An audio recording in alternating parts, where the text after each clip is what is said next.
Hello everyone. हम लोग class 12 के चैप्टर नंबर 1 सॉल्यूशंस का न्यूमेरिकल सॉल्व कर रहे थे। तो ये देखिए अगला क्वेश्चन है, इसको पढ़िए और पढ़ने के बाद जो है इसको सॉल्व करिएगा और सॉल्व करने के बाद फिर से अगर सॉल्व कर लीजिएगा फिर जा करके ऑन करके वीडियो को देखिएगा, ठीक है? तो यहाँ पर क्वेश्चन क्या है? A tank contains 5 moles of oxygen. 5 mole oxygen है, ठीक है? और 2 मोल्स ऑफ नाइट्रोजन, यानी 2 मोल जो है नाइट्रोजन है। और बोला है कि 20 ग्राम जो है ऑफ हाइड्रोजन है। बोल दिया 20 ग्राम हाइड्रोजन, यानी ऑक्सीजन का मोल दे दिया था, नाइट्रोजन का मोल दे दिया था, लेकिन हाइड्रोजन का ग्राम में दे दिया एट रूम टेम्परेचर। तो यहाँ पर क्वेश्चन आगे लिखा नहीं, इसका मतलब यहाँ पे क्या होगा? Find mole fraction of hydrogen, ठीक है? मोल फ्रैक्शन ऑफ हाइड्रोजन, हाइड्रोजन का मोल फ्रैक्शन फाइंड करना है, ये पूछा हुआ है, ठीक है? तो यहाँ पर सबसे पहले देखिए, जो ये ऑक्सीजन है, ऑक्सीजन कितना मोल है? दिया हुआ है 2 मोल, सॉरी कितना मोल है? 5 मोल। ऑक्सीजन कितना दिया हुआ? 5 मोल।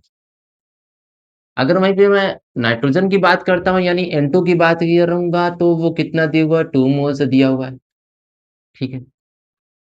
तो यहाँ पर देखो, तो मोल फ्रैक्शन पूछा है, तो मोल फ्रैक्शन अगर हाइड्रोजन का पूछा है तो हमें मोल फ्रैक्शन निकालना पड़ेगा हाइड्रोजन का। लेकिन यहाँ पर क्या दिया हुआ है? अगर हम उसको लिखते चलें, तो यहाँ पर क्या दिया है? हाइड्रोजन का गिवन मास दिया है। गिवन मास ऑफ हाइड्रोजन कितना है? 20 ग्राम, 20 ग्राम। और अगर हम इसका मोलर मास निकाल लें तो हमें नंबर ऑफ मोल्स निकल सकता है। मोलर मास ऑफ हाइड्रोजन क्या हो जाएगा? हाइड्रोजन गैस है, हाइड्रोजन का मोलर मास 1 होता है, 2 है तो इसका मतलब 2 हो गया, 2 ग्राम पर मोल, ठीक? हाइड्रोजन का मोलर मास कितना आएगा? 2 ग्राम पर मोल आ जाएगा। इसको इस तरीके से बना, ठीक है?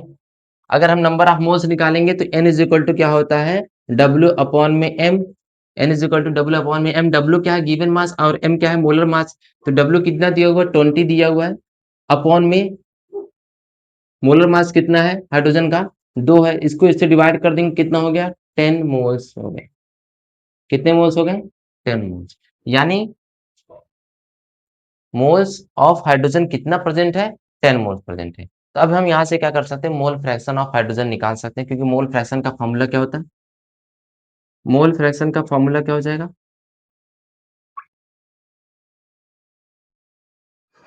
फ्रैक्शन किसका निकालना है? हाइड्रोजन का। तो यहाँ पर क्या हो जाएगा? Number of moles of hydrogen upon में टोटल मोल्स ऑफ सॉल्यूशन। यही होता है? यस सर, यही होता है फॉर्मूला। अब यहाँ पर number of moles of hydrogen कितना दिया हो? 10। तो यहाँ पर हम लोग लिख सकते हैं कितना? 10 अपॉन में टोटल मोल्स ऑफ सॉल्यूशन कितना हो जाएगा? 5 प्लस 2 प्लस में 10, यानी 5 प्लस में 2 प्लस में 10 इज इक्वल टू कितना होगा? 10 अपॉन में 17। 10 अपॉन में 17। और इसकी कोई यूनिट नहीं होगी, क्योंकि मोल्स को मोल्स से डिवाइड कर देंगे तो मोल कट हो जाएगा, इसलिए आया कितना? 10 अपॉन में 17। 10 अपॉन में 17 इसका आंसर है। यहाँ यानी इसका जो पूछा हुआ था कि find the mole fraction of hydrogen, वो कितना आ गया? 10 अपॉन में 17 आ गया, ठीक है? 10 अपॉन में 17। यानी ये देखिए, ये जो दिया हुआ था इसका हाइड्रोजन का ऑक्सीजन का मोल दिया था, नाइट्रोजन का मोल दिया था, हाइड्रोजन का मोल नहीं था। तो हाइड्रोजन का मोल निकालने के लिए हम लोग क्या यूज कर देंगे? देखेंगे पहले क्या दिया हुआ है हाइड्रोजन का। हाइड्रोजन का ग्राम दिया था, यानी गिवन मास दिया था, हमें मोलर मास पता है, हमने एन निकाल लिया, एन निकाल करके मोल फ्रैक्शन निकाल दिया। तो ये था क्वेश्चन आसान सा। और आप लोग चेक करिए कि ये आप लोग का क्या यही आंसर आया हुआ 10 अपॉन 17, ठीक? अगर आंसर आया हुआ है तो अच्छी बात है। अब नेक्स्ट क्वेश्चन देखते हैं। नेक्स्ट क्वेश्चन क्या लिखा हुआ है? A room has oxygen and nitrogen in mass ratio 8 is to 7, है ना? मास रेशियो 8 इज टू 7 दिया हुआ है। Find the mole fraction of oxygen gas. इसका मतलब पहले जो दिया हुआ उसको लिख लेते हैं। मास फ्रैक्शन दिया हुआ है, तो मतलब कि मास रेशियो दिया हुआ किसका? ऑक्सीजन गैस का मास रेशियो और नाइट्रोजन गैस का मास रेशियो दिया हुआ कितना है? 8 अपॉन में 7, ठीक है? 8 अपॉन में 7, यानी यहाँ पर कह सकते हैं कि ऑक्सीजन का जो मास है, लेट कर ले रहा हूँ हम लोग, क्या है? ऑक्सीजन का मास 8 ग्राम है और नाइट्रोजन का मास कितना है? 7 ग्राम है, ठीक है? जब भी इस तरीके से रेशियो वाला सवाल मिलता है तो हम लोग डायरेक्ट डायरेक्ट मान लेंगे ना। अगर हम कह दें मास ऑफ ऑक्सीजन कितना है, तो मास ऑफ ऑक्सीजन कितना हो जाएगा 8 ग्राम। अगर मास ऑफ नाइट्रोजन लेना चाहे तो मास ऑफ नाइट्रोजन कितना हो जाएगा, यहाँ पे मैं मास लिख देता हूँ, मास। ठीक है, मास ऑफ नाइट्रोजन कितना हो जाएगा 7 ग्राम। ठीक, अब हम क्या करेंगे, नंबर ऑफ मोल्स निकालेंगे, क्योंकि हमें मोल फ्रैक्शन निकालना है। अब मोल फ्रैक्शन निकालना है तो नंबर ऑफ मोल्स निकालना ही पड़ेगा। तो अगर हम n इज इक्वल टू निकाले n ऑक्सीजन, यानी number of moles of oxygen, क्या हो जाएगा, गिवन मास अपॉन में मोलर मास। गिवन मास कितना है 8, फॉर्मूला लिखना पड़ेगा, लिख दें, given mass, given mass upon में मोलर मास, याद है सभी को, मोलर मास। गिवन मास कितना है 8 ग्राम, और मोलर मास कितना है ऑक्सीजन का, ऑक्सीजन का अगर एक ऑक्सीजन की बात करूंगा तो 16 होगा, और दो ऑक्सीजन है तो 16 प्लस 16 इज इक्वल टू 32 ग्राम पर मोल हो गया। तो यहाँ पर मैं लिख सकता हूँ 32 ग्राम पर मोल। और जब मैं इसको इससे डिवाइड कर दूंगा तो 8 वन जा 8 और 8 फोर जा 32, यानी 1/4 मोल आ गया, 1/4 मोल्स।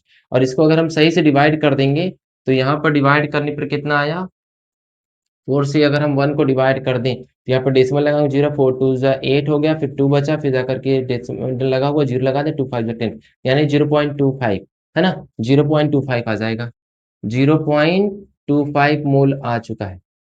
ठीक है, 0.2 किसका आया हुआ, ऑक्सीजन का मोल्स आया हुआ। इसी तरीके से हम क्या कर सकते हैं, ये जो नाइट्रोजन का मास दिया था इसका यूज करके हम लोग नाइट्रोजन का मोल निकाल सकते हैं। तो NH2 के NO2 N2 नाइट्रोजन का मोल कितना हो जाएगा, गिवन मास कितना है 7 ग्राम, और नाइट्रोजन का मोलर मास 14 14 टू 18 28 28 ग्राम हो जाएगा।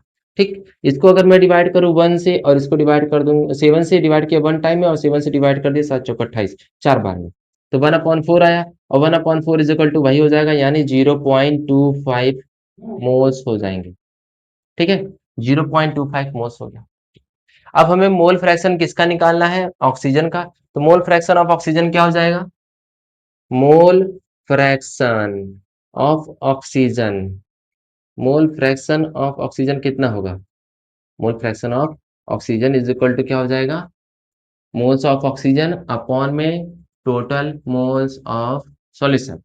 तो यहाँ पर मोल्स ऑफ ऑक्सीजन कितना है 0.25, डायरेक्ट फॉर्मूला में लिख रहा हूँ, अपॉन में टोटल मोल कितना हो जाएगा 0.25 प्लस में 0.25। ठीक है, हो गया, यस सर। अब यहाँ पर क्या लिखेंगे 0.25, इसको अगर हम प्लस कर देंगे, देखो 25 25 कितना होता है 50, यानी 0.50। और इसको अगर डेसिमल्स को डेसिमल से हटा दिया, इसको कट किया तो 21 5 1 जा 25, और 25 2 जा 20, तो आंसर आ गया 1/2। या फिर अगर हम इसे डेसिमल में कन्वर्ट करना चाहेंगे तो कितना हो जाएगा 0.5 हो जाएगा, कितना आ गया 0.2 यानी 0.5, यानी अगर मोल फ्रैक्शन ऑफ ऑक्सीजन गैस जो पूछा हुआ था उसका आंसर कितना है 0.5 या फिर 1/2 आ गया, फ्रैक्शन की फॉर्म में 1/2 आ जाएगा, और अगर हम डेसिमल में बदलेंगे तो 0.5 आ जाएगा। ठीक है, अब नेक्स्ट क्वेश्चन देखते हैं। नेक्स्ट क्वेश्चन क्या है, an aq solution of ethanol, यानी एथेनॉल लिया गया है, एक्व सॉल्यूशन बनाया गया है, कंटेंट है कितना 23 ग्राम, यानी गिवन मास 23 ग्राम है। ठीक है, 23 ग्राम गिवन मास है ना, ऑफ एथेनॉल डिजॉल्व, यानी इसको डिजॉल्व कर दिया है कितना 90 ग्राम ऑफ वाटर। ठीक है, 90 ग्राम ऑफ वाटर में डिजॉल्व कर दिया।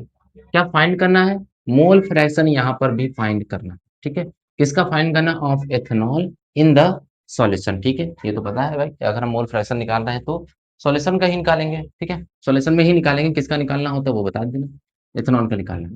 तो यहाँ पर क्या क्या चीज दिया उसको लिख ले, पहले गिवन मास है कितना, given mass of ethanol, ethanol का फॉर्मूला किसको किसको पता है, सभी को पता होना चाहिए, C2H5OH, क्लास 10th में आप लोग पढ़ के आए होंगे।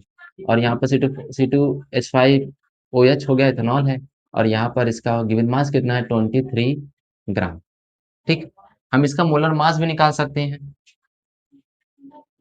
मोलर मास कितना हो जाएगा, molar mass is equal to क्या, देखो कितना कार्बन है, कार्बन 2 है, 2 कार्बन है, और कार्बन का जो मास होता है वो कितना है 12, तो 12 हो गया 2 × C, इस तरीके से मैं एक आराम से अच्छे से बता रहा हूँ, H प्लस में O प्लस में H, ये सभी का मास निकला। कार्बन का मास 12 होता है, यानी 2 इंटू 12 हो जाएगा, प्लस में 5 इंटू 1 हो जाएगा, प्लस में 16 प्लस में 1 हो जाएगा। अगर हम इन सब का सम कर दें तो इसका देखो 24 हो जाएगा, प्लस में 5 वन जा 5 हो जाएगा, प्लस में 16 प्लस में 1। ठीक, अगर हम इसको जोड़े 24 और 16 कितना होगा 40, और 40 में 5 1 6 हो गया, यानी 46 आ गया। 46 ग्राम आ चुका है। ठीक है, पर मोल। ओके, अब हमें क्या करना है, इसका मोल निकालना है, number of moles of ethanol. अगर हम एन एथेनॉल निकालना चाहे, यानी C2H निकालना चाहे, क्या होगा, गिवन मास अपॉन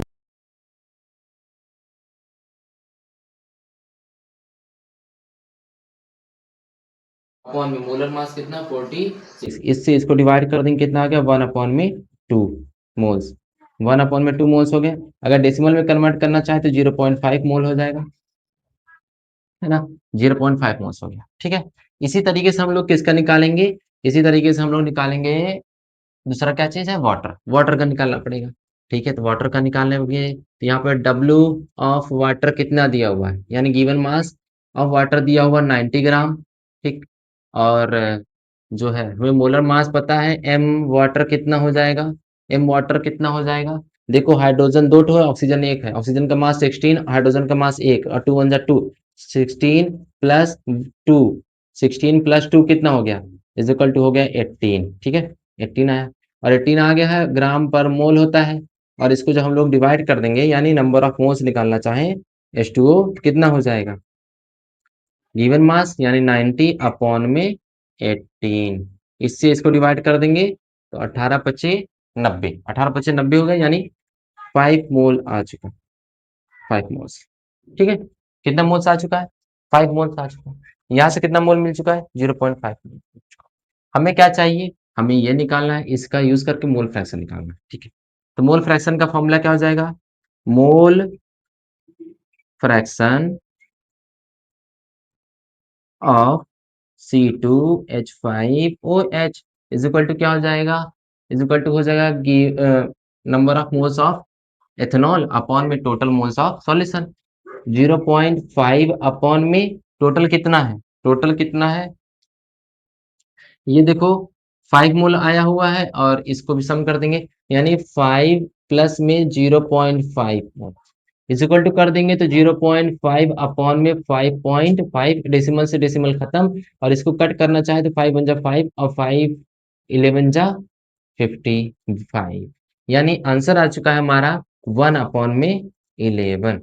1/11 जो होगा वो इसका आंसर आया, क्योंकि डेसिमल हटाया खत्म हो गया, तो 5 ऊपर है 55 नीचे, 5 1 जा 5 और 5 11 जा 55, यानी आंसर आया 1/11 आया। आंसर कितना आ गया, 1/11 आया। किसका, मोल फ्रैक्शन ऑफ इथेनॉल कितना आया हुआ, मोल फ्रैक्शन ऑफ इथेनॉल 1/11 आ चुका है।